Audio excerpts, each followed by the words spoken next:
I'm Jenny Gibbs, Executive Director of the IFPDA, the IFPDA Foundation, and the IFPDA Print Fair, and it is my great pleasure to welcome you to the 5th Annual IFPDA Print Month. Print Month originated online in 2020 during COVID so that we could continue to gather and share the best and newest conversations and scholarships around prints and printmaking. After we came back together in person, we discovered that we enjoy sharing the IFPDA platform with more programs than can possibly fit on the schedule at the print fair and more viewers than seats available at the Park Avenue Armory, where the IFPDA print fair will be held again, March 27th to the 30th.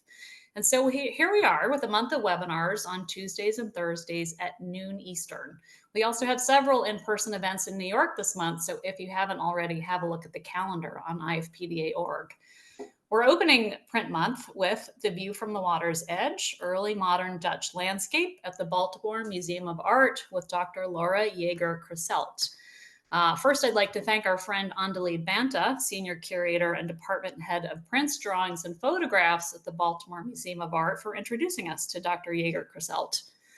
Dr. Yeager-Crasselt is Curator and Department Head of European Painting and Sculpture at the Baltimore Museum of Art. A scholar of early modern European art, Dr. Yeager-Crasselt specializes in painting, sculpture, and tapestry produced in Northern Europe in the 16th and 17th centuries. Her research focuses on artistic exchange between the Low Countries and Italy and issues of artistic mobility, identity, and collaboration in the early modern period. She's the author of Michael Sweerts, Shaping the Artist and Academy in Rome and Brussels, and numerous articles. Before joining the BMA, Dr. Yeager-Crasselt served as curator of the Leiden collection in New York and co-editor of the Leiden collection online catalog. She's also held positions at the Clark Art Institute and the National Gallery of Art, Washington. She greatly enjoys teaching and recently served as Adjunct Assistant Professor of Art History at Vassar College, so I know we are in very good hands today. We'll have a Q&A at the end. If you have questions, please type them in, and we will get to them at the end. And just a reminder that this is being recorded and will be available on the website of the IFPDA and our YouTube channel. And with that, I'm very happy to turn this over to Dr. Yeager-Crasselt. Thank you very much, Jenny. And thank you for the kind invitation to join you today on this first day of October Print Month. Let me share my screen and hopefully we're good to go. I'm delighted to be here today for lots of reasons. Also as something of an interloper as a curator of paintings and sculpture, but really delighted to have this collaborative effort with my colleagues at the BMA for this upcoming exhibition. So today I'm going to be sharing with you a bit of a preview of the show, which opens at the BMA on Sunday, February 9th, and runs through July 27th of 2025. So I really hope that you will come down and visit us in Baltimore to come see this exhibition. So before I dive into the show, I'd like to just sort of set the broader framework for how the concept and scope of the exhibition emerged as a kind of preamble. The show has developed out of a larger museum-wide initiative, which will take place in 2025, called Turn Again to the Earth, which is a quote from the environmental activist Rachel Carson. And this is a year devoted to the environment, to climate change, climate justice, in terms of our programming, exhibitions, and the museum's own sustainability initiatives. It seeks to amplify public understanding of the environmental, political, and economic factors contributing to our changing climate and to highlight the relationships between artists and the environment. And the concept of the show, both in content and practice, has also taken to heart the idea of working sustainably and working locally. The works in the show come predominantly from our own collection of prints, of paintings, and drawing, with a group of special loans from the Sheridan Libraries and the George Peabody Library at Johns Hopkins University. The greatest concentration of works in the show are prints from the BMA's collection. And I think it's a really nice opportunity to think about the cross-media dialogues that can emerge for thinking about this subject matter in quite a sort of holistic way. And so with that has emerged Watershed, Transforming the Landscape in Early Modern Dutch Art, which is an exhibition that explores the Dutch relationship to water in the 17th century from the perspective of the water's edge, that meeting point of land and water, which was a site of great change, of tension, of possibility, and above all, for artists, a place for immense inspiration. The exhibition also begins from a broader premise in that in the early modern period, and the show begins in the late 16th century and extends through the 17th century, witnessed a major shift in how people experienced and understood their environment.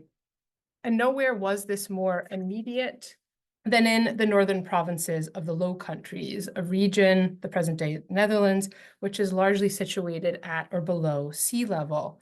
And for the Dutch, as you get a sense of here, just from the map alone, water shaped their physical landscape through sandy coastlines, vast inland waterways, and extensive wetlands, but it also transformed their economy, their society, and their politics. One has to keep in mind that throughout this period, the Dutch were fighting for their political and religious independence from Habsburg Spain, ultimately gaining that to become the Dutch Republic in 1648. But they were also in a battle against the water. Throughout this period, the Dutch undertook massive campaigns to reclaim their waterlogged land. They transformed the physical landscape through drainage projects, the building of dikes and canals, the shoring up of coastlines. Controlling the water and thus the landscape not only expanded borders at home, but it also allowed for the pursuit of global ambitions, and we'll see some of that today as well. I wanted to also start with this quote, a kind of a saying, God created the earth, but the Dutch made their own country. This is something that James Fraser, who was a Scottish minister who visited the Netherlands between 1657 and 1660, and the longer text is below, gods made their land, the Hollanders their shore. That was a mighty work, but this was more. Gods and their works no obstacle did find, 'gainst Hollanders, both sea and land combined. And he goes on. This sense of controlling, of defining, of harnessing the land becomes central to all of the themes that I'll be exploring throughout the show. The water's edge was central to these historic developments, and it provides a place, a starting point, a viewpoint from which to view the Dutch relationship to the water. As this exhibition will explore, the ability of the Dutch to harness, adapt to, and profit from the water fundamentally shape their art and culture. The concept for the show builds upon the recent and I think really exciting work of a number of scholars in the field who in the past years have begun to take an eco-critical approach to discuss the Dutch landscape tradition. And this exhibition builds on that scholarship, and in doing so, seeks to move away from what we might consider the more traditional iconographic, stylistic, or symbolic interpretations of the Dutch landscape to challenge and expand how we think of the relationship between Dutch artists and their environment. At the same time, as I've been thinking more expansively about the relationship between Dutch artists and their environment, I've also been thinking about the people who were involved in these kinds of relationships. In other words, the merchants, the bankers, the traders who would have raised the financial capital for land reclamation projects, for instance, for trading ventures overseas. I've been thinking about the objects that we see in prints and paintings that are the products of these engagement with the landscape farther afield. I've been thinking about the maps that articulate the boundaries of land and water and the role of cartography in defining and shaping this land. And finally, I've been thinking about how we can approach the concept of the water's edge to consider what it means in a global context. And these are a number of the works that we'll be talking about today. You'll see as we move through our discussion of the exhibition, which contains just over 40 objects, that it develops around 5 thematic groupings that explore these various intersections with the landscape: labor and trade, nostalgia and leisure, landscape and history, global currents, and water and technology.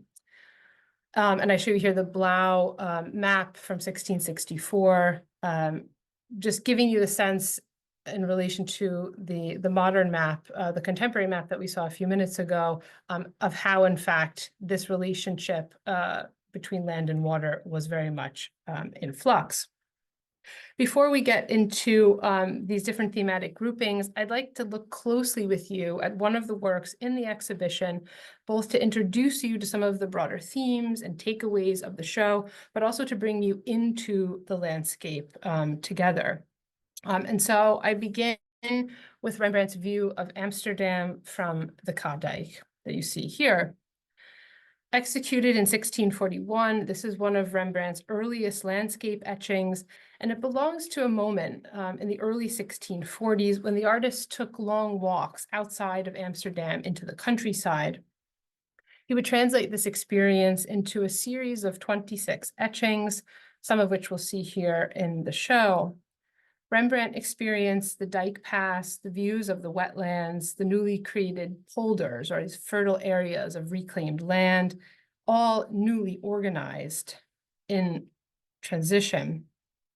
Here, under a gray, overcast sky, he plants us right in the middle of this landscape in the wetlands, standing along the Kaadijk, looking back towards Amsterdam's skyline. We find ourselves gazing at windmills, both a larger one at center, and as our eye kind of moves to the right, they follow that horizon line quite closely. Ships in the port at left, the tower of the Zouderkerk closest to us, the Oude Kerk further to the left.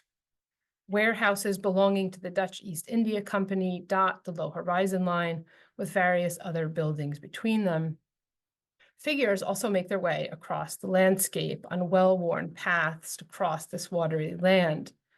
At the center of the composition, if we look very closely, travelers approach the city carrying walking sticks, while a family with children plays near the water's edge. Towards the left, a lone fisherman sits nestled into the marsh grasses, his back turned to the viewer, facing the growing city. The sketch-like quality of this composition, with loose, rapidly etched lines, gives the impression of a moment. Rather than merely recording his experiences, however, Rembrandt altered some of what he saw, a combination of old and new, a sense of nostalgia and rapid change. While the windmills reflect the increasing use of technology for economic growth, and the ships are a sign of the city's vast commercial activities, the rest of the landscape feels in a way untouched by modernity's encroachment. It's an expansive and mostly truthful landscape, but Rembrandt made certain changes to it. He's presented the city at a slightly oblique angle and suggests a much greater distance between us and the city's walls than actually was. He creates this kind of juxtaposition to bring us into this moment, an opposition in a way to control this urge to control and define the landscape and its relationship to water.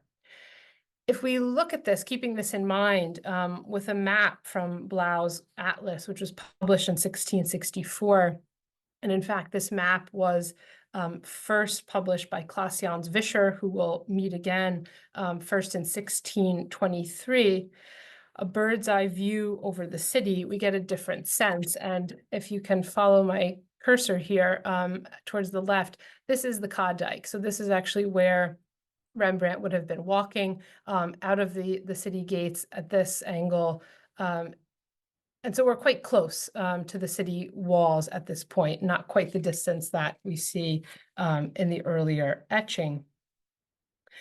We see the water quite literally at the heart of this landscape, the size and the success and sort of the bustling nature of the port, the commercial center of the Dutch Republic. But we also get a sense of the organization of the land, sort of geometric patterns, parceled, defined, shaped in very specific ways.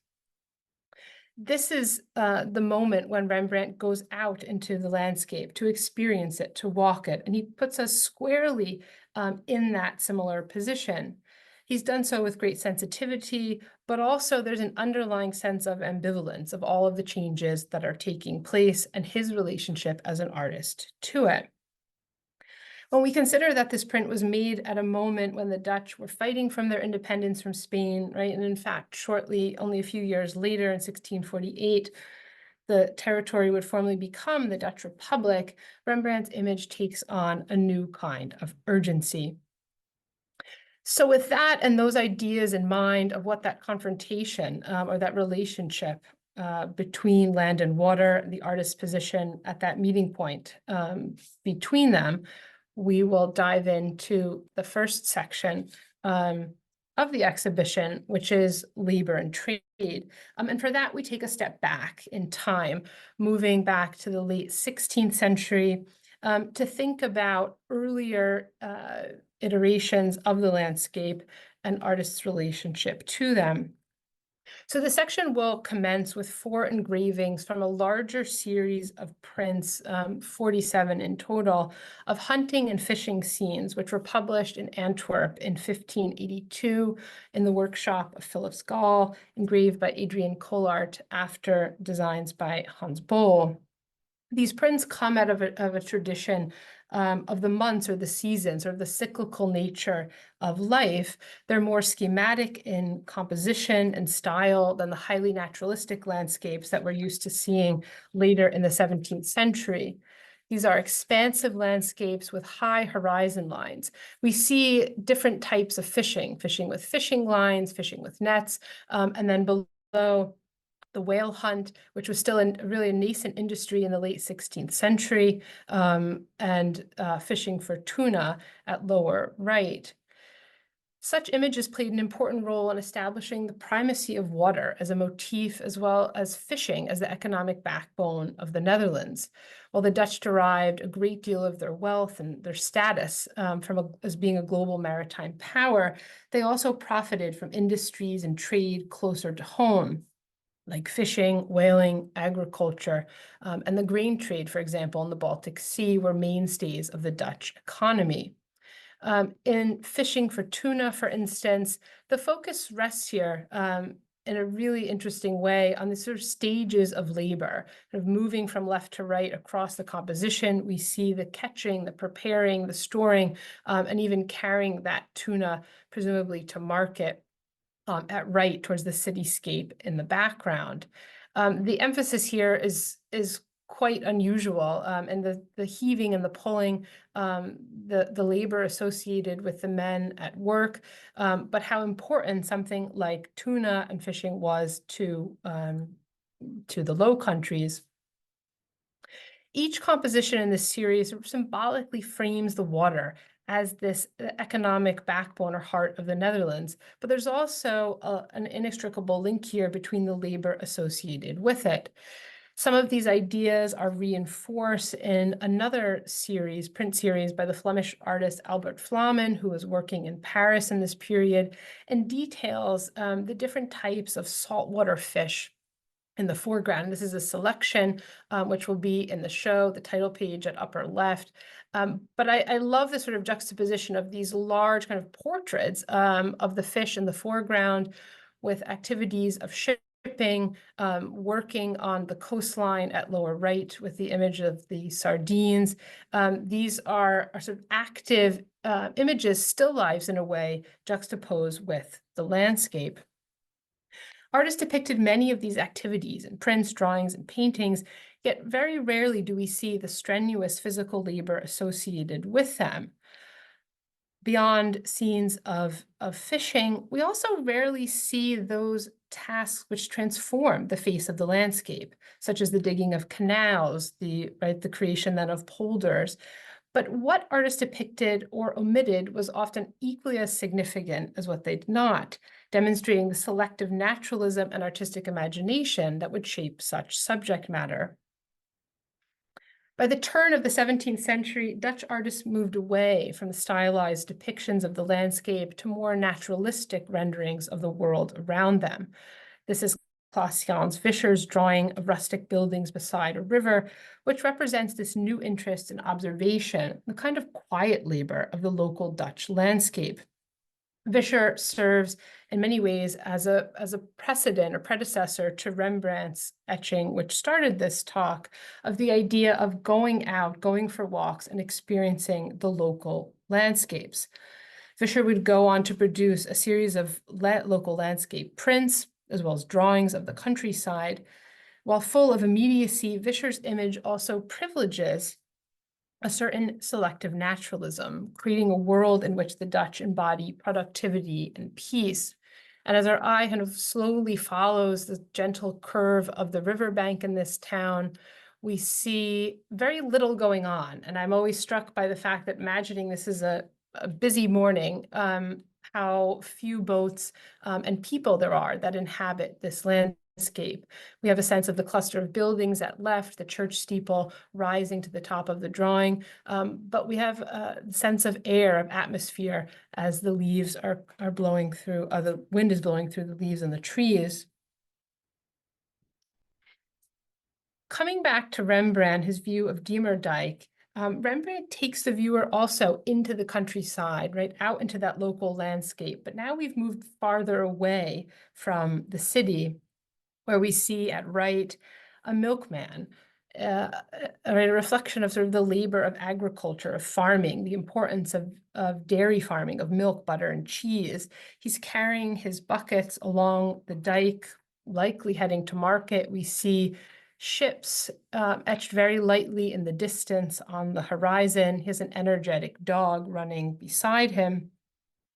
He's on the upper dike road, whereas below on the lower dike road, which would have been more commonly used for travel and transport, we see a cluster of cottages with thatched roofs, trees, and just a few figures, which we can barely make out, nestled inside there. This is a landscape in transition. We have an indication of the labor of farming, the importance of that also to the Dutch economy, but a sign then in the distance of the growing city and the commercial center of Amsterdam. I also want to mention in this context, at least we'll look at a few paintings, but one of the paintings in the show in this section in the BMA's collection, Jan van Goyen's view of Renin from 1656.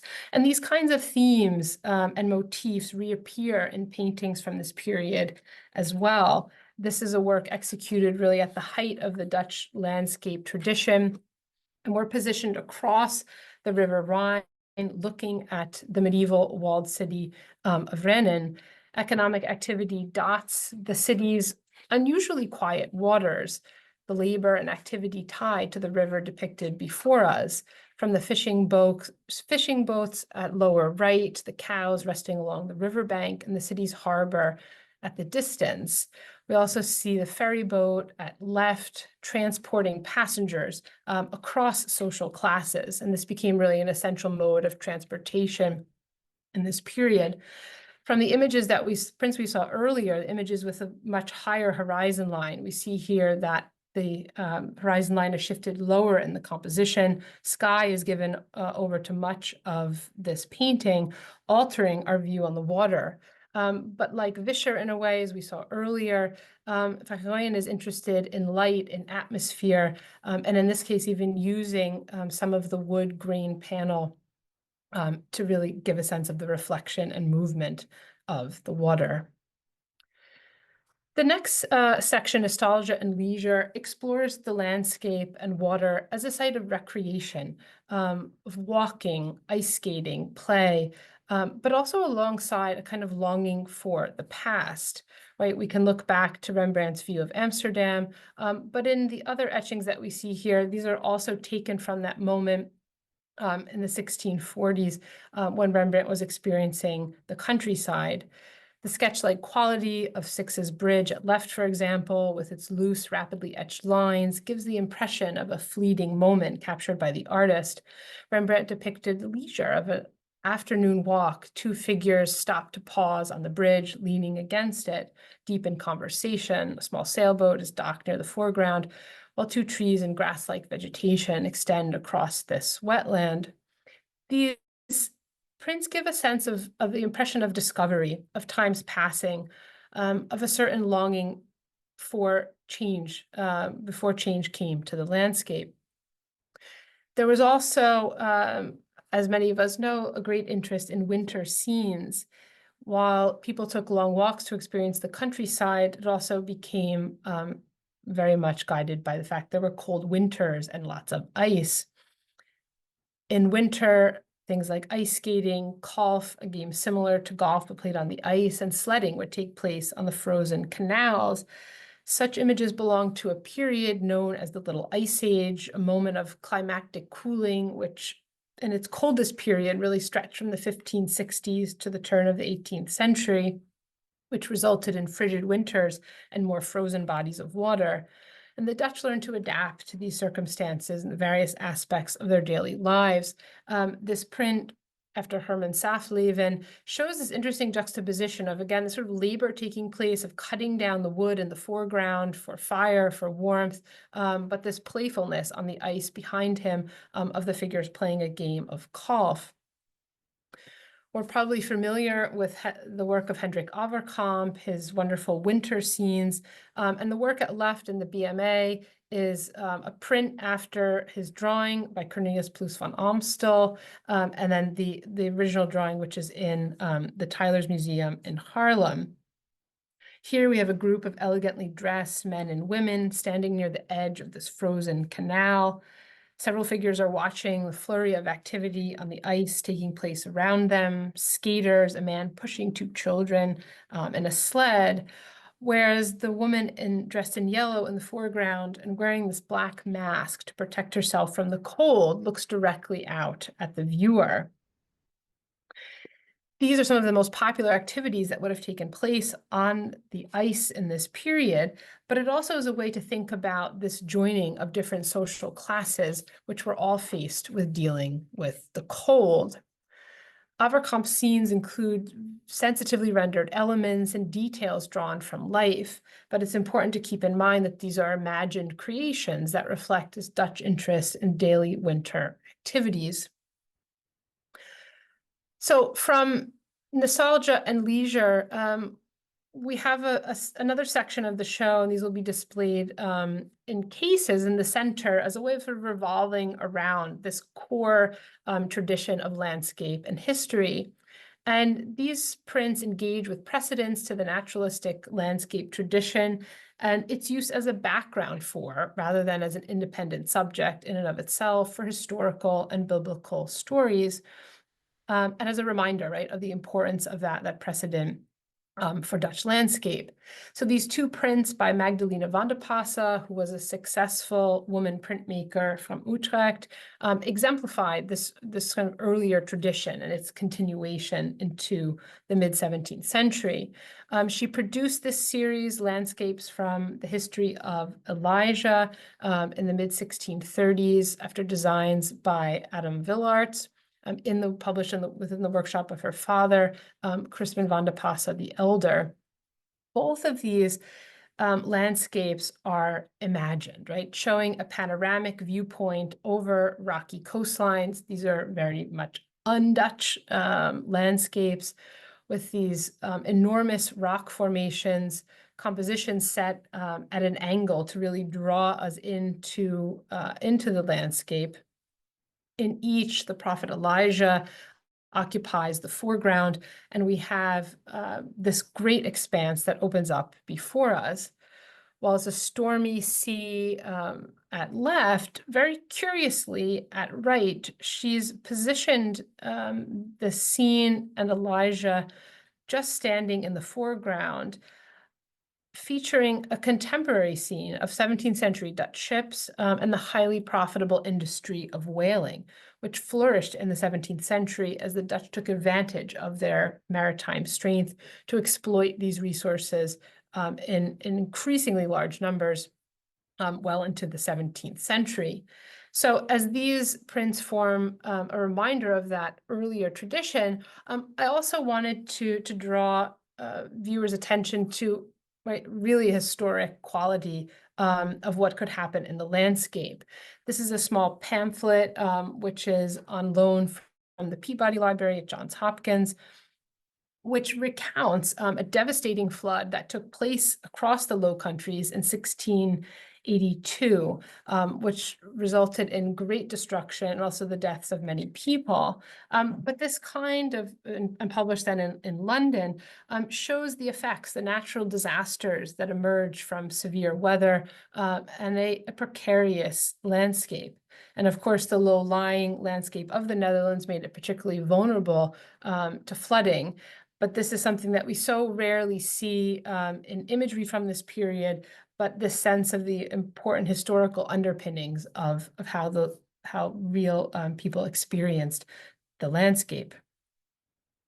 From there, we move quite expansively into the next thematic section dealing with global currents. And this section really emerges from the premise that in order to understand the Dutch at home, one has to understand them in a global context. And so it thus looks beyond the local landscape to consider how the Dutch control of the water and growth into a maritime power allowed them to expand, to profit, to flourish as global traders and colonizers. And a key work and alone in this section is Abraham Ortelius's Theatrum Orbis Terrarium, which was published in Antwerp in 1570, and can be considered really the first modern atlas. And this was a moment in the late 16th century when the demand for maps was high. There was a thirst for knowledge of the world brought home, even if that knowledge may not have always been accurate or true, but it's also a portrait of a moment. In the exhibition, Ortelius's atlas will be open to the map of the world that you see at right as it was known in 1570.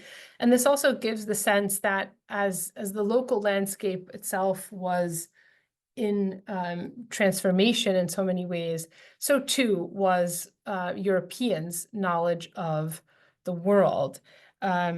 And the continents, as we'll come to see more in a moment.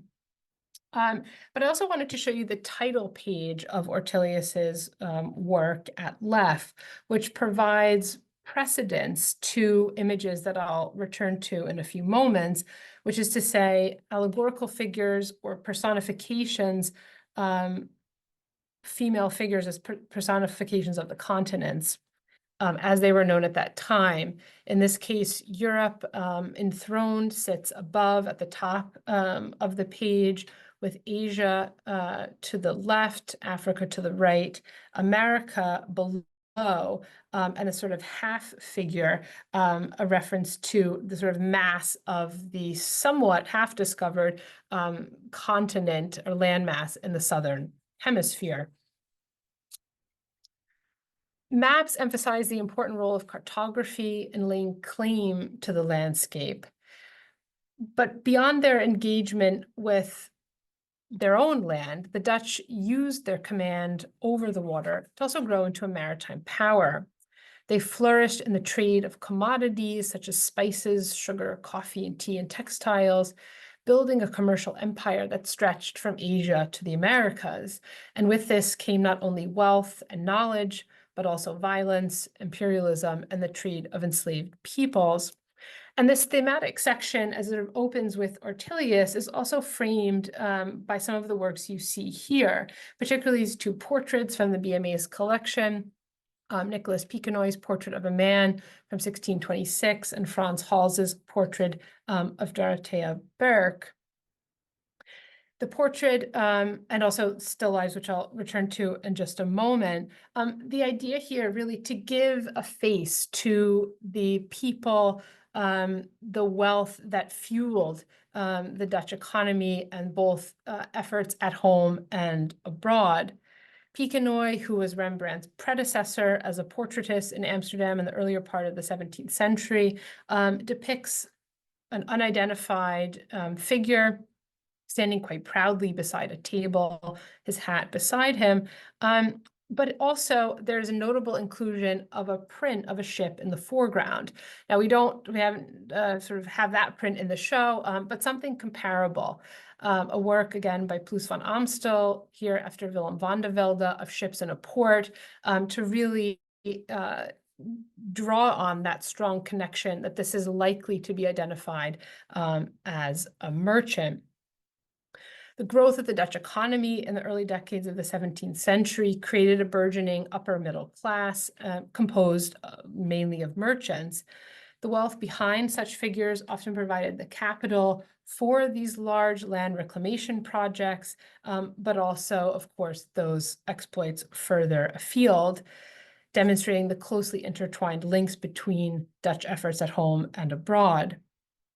The portrait by Hals of Dorothea Burke, where she's shown very proudly, solidly, looking directly out at the viewer, belonged to the Kooijmans family. She was married to Joseph Kooijmans, who was a spice trader and a member of one of the wealthiest merchant families in Amsterdam.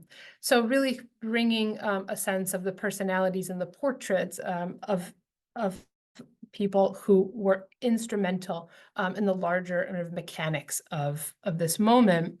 And at left, our recently acquired Balthasar van der Ast still life and Wenceslaus Haller's etching of a shell below.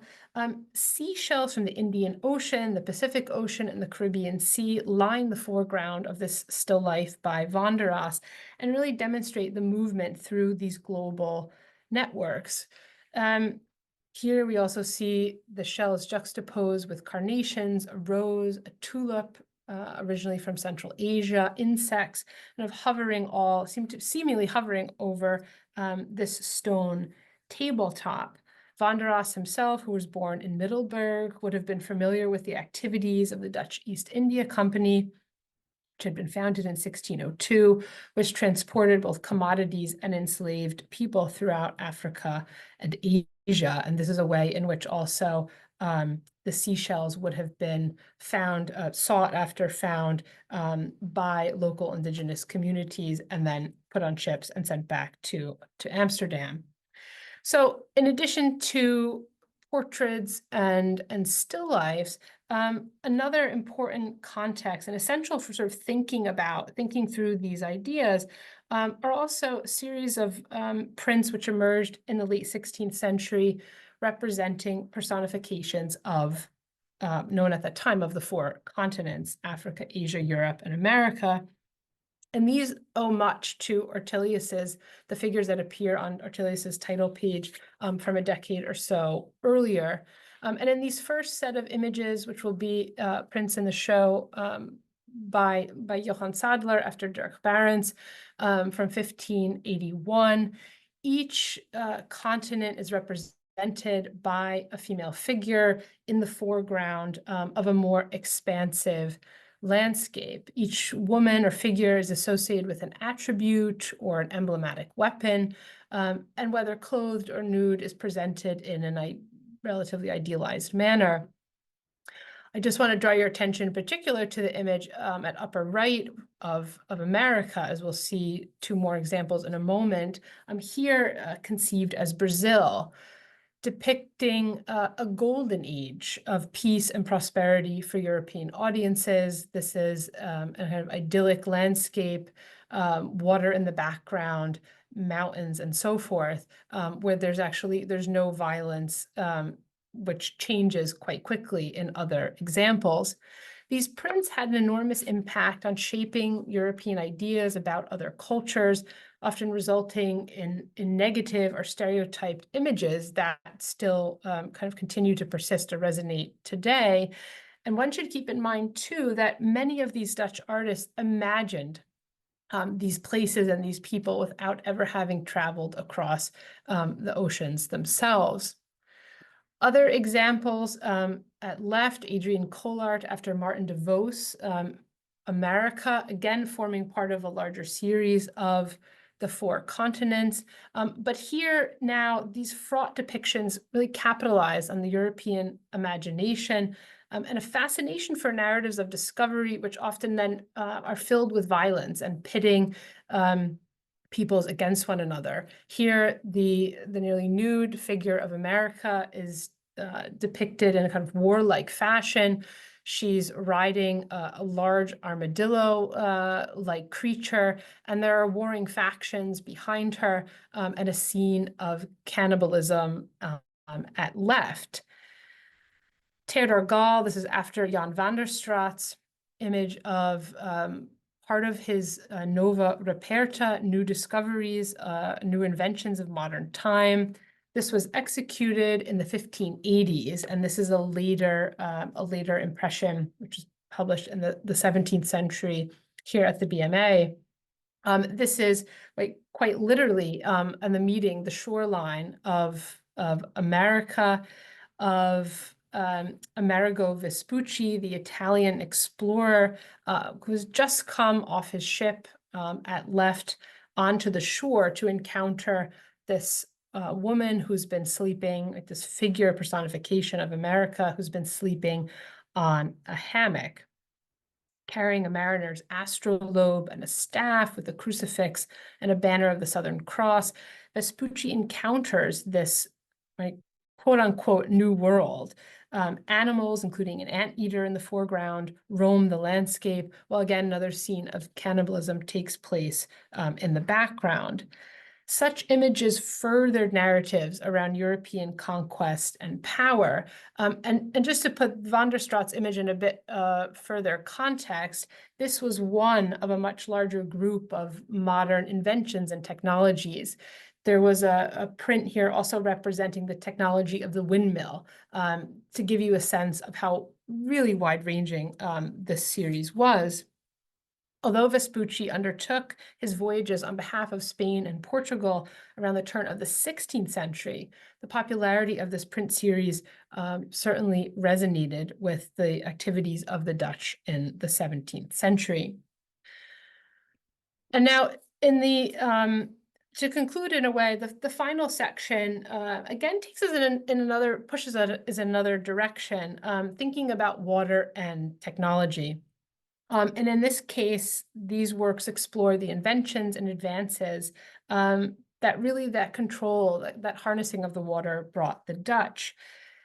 On the one hand, this is another exciting loan from Johns Hopkins, Jan van der Heyden's book of the description of the newly discovered fire hose and how it extinguished fires. This was first published in 1690. And this is a second edition from 1735. This takes us now into the urban landscape. Between 1669 and 1671, van der Heyden, who was a painter, printmaker, an engineer, and inventor, developed a novel approach to firefighting, using long, flexible hoses, those that you see here at left in this detailed sort of diagram, which appears in this book, where these hoses could actually reach tall structures. And the fire hose replaced Amsterdam's inefficient bucket brigades, where at the image at right, you see them struggling in contrast to this new invention, which is doing its job. Van der Heyden first published his firefighting manual to really document and present his findings in a combination of text and images to show this new technology in action and really how it transformed lives in this urban setting. And I want to conclude with Rembrandt's Windmill, as this is a work which sits really at the edge of both the water and technology section in a way, but also nostalgia. Windmills were not something new in the 17th century. They were used to grind mill, grain, leather, paper, but increasingly polder mill, right? Those which were used in the process of helping to drain the land and right, actually the creation of polders increased enormously. Rembrandt here in the windmill etching is actually showing us a mill relatively recently built, which was used for the tanning of leather. It was owned by the Leather Makers Guild. And apparently the use of cod liver oil made a particularly smelly experience to be around this. But Rembrandt, rather than showing us the kind of strength or technology in a very strong, powerful way, he presents us something of a dilapidated structure, which brings us back to this feeling that we started this talk with of kind of nostalgia, of ambivalence towards the landscape, towards those changes that were taking place around him. Here we're beneath a gray sky, the windmill and the cottage beside it rising monumentally before us. Whereas if you could just make out, there's two figures just on the horizon line in the distance. The windmill's textured surface and weathered appearance suggest it's a monument of the past, when in fact it was relatively new. The abundance of windmills across the landscape reflect those engineering feats that allowed the region to expand and to prosper. But the juxtaposition that Rembrandt presents us with here of the landscape, the human experience in the landscape, the technology that helped to change it, but the sense of time's passing helps to really show us the multifaceted relationship between art, between artists, the landscape, and water. But really what is signified here is the central kind of pivotal role that artists played in bringing those images, those ideas, those concepts to life, but also complicating them in really fascinating ways. I think the works in the show will really bring out, hopefully in and engaging for sure, but I want people to really to think deeply about their own relationship to the environment, and how these images by Dutch artists can help us see that relationship between land and water in new ways. Thank you. Thank you, Laura. If folks have questions, please go ahead and type them into the Q&A and we will get to them. I have to say, as I was looking at these images today, I couldn't help but think about the catastrophic photographs of Asheville, North Carolina, and looking at the relationship between water and the built environment. And I was thinking, I was happy to have a reason to reread John Walsh's wonderful essay from the 80s on, what was it? Skies and reality in Dutch landscape. And he speaks about clouds as being kind of a meteorological commentary. And then thinking about looking at the dilapidated water mill at the end and the idea of selective naturalism. I mean, were there any surprises to you in putting this together and sort of selective naturalism and finding these commentaries? Yeah, I think so. I mean, one thing that when you first start to study Dutch art and you know it, and sort of this iconic Dutch landscape paintings and prints, you come to know the landscape in a certain way. And as I was doing more of the research for the show and really thinking in a way I hadn't before about how much the landscape was changing, both physically, of course, but also I think people's relationship to it, I was struck by how little of that we see, or we have to look deeper or look in a different way to see that. But there's a certain idea, I think, in which, on the whole, Dutch artists want to encourage us to see, which tells us much about, I think, the character of this culture in this period, for Yeah, sure. and I love your comment on a thirst for knowledge of the world, even if not actual or true. Right, that's great. We have a question from Stephen Scheffler. Fromentin speaks of how Dutch art of this time doesn't typically show the violence of the times, but he doesn't say why. Any ideas why?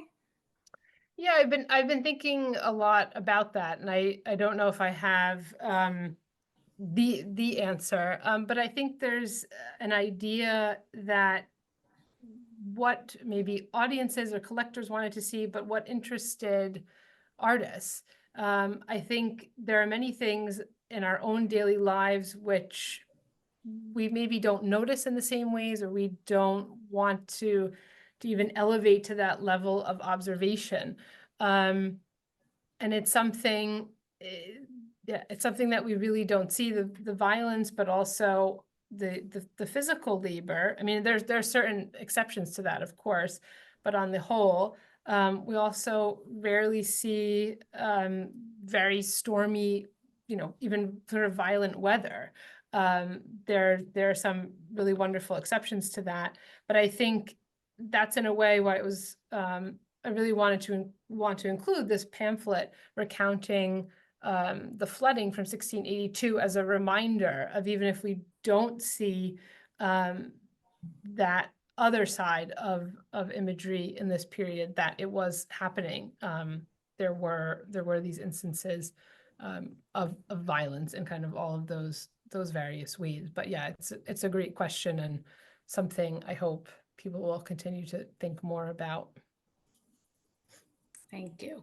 I'd love to know more about how this show came together. How long was it in the works, and the sort of thought process behind it? So this it started. So I've been now at the BMA for 2 years, and it sort of came together relatively quickly, but not too long after I started here, as the museum was planning for 2025 being kind of year devoted to the environment. And this was also an opportunity. The Jan van Goyen painting I showed, we also have works by Jacob van Ruysdael, Salman van Ruysdael, which I didn't focus on today, which have been basically in our painting vault for quite some time. And this is an opportunity to sort of rethink those works in relation to our really wonderful works on paper collection here. Some of the paintings and prints as well will be undergoing conservation. So I think it's a moment when I started by thinking kind of sustainably and locally, that it's looking to our own collection of kind of the riches that we have here, and an opportunity to study them, I think, with fresh eyes, but also undertake these conservation projects is a great moment for that. Thank you. Well, we have a number of viewers with accolades thanking Dr. Yeager-Crasselt for this wonderful presentation and a wonderful beginning to Print Month. And if there are no other questions, I think we can wrap up here. Well, thank you. Thank you, everyone, for joining. And thank you again for having me. It was a real pleasure. Our pleasure. Thank you.